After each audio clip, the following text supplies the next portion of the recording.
به تازگی کلیپی در فضای مجازی دور میزنه بر این مبنا که از خدا نباید ترسید، ای کاش به جای خدا پرستی به ما خداشناسی را یاد میدادن.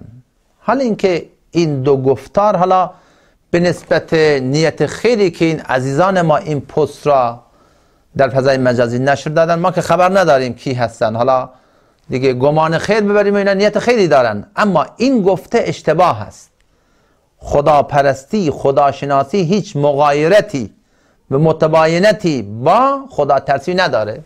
فرضاً بلا تشبیه من پدرم را دوست دارم، در ضمن اینکه من پدرم را دوست دارم از پدرم میترسم که مبادا کاری برخلاف اون بکنم.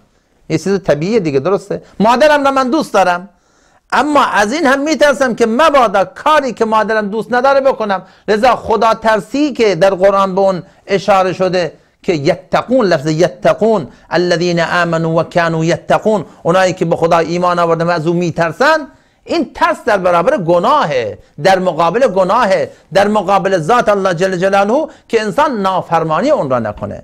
لذا دوستان اینه که در فضای مجازی مطالب دور میزنن و دست به دست میشن، بر هر مطلبی و بر هر نوشتاری و بر هر گفتاری شما اعتماد نکنین ولو اینکه هر کسی باشه. حتما لازمه نظر علمای اعلام اهل سنت و جماعت، همون اشخاصی که در مابین ما مورد اعتماد هستن، از اونا سوال کرده بشه که جناب آیا این گفتار، آیا این نوشتار میتونه مورد قبول باشه یا خیر.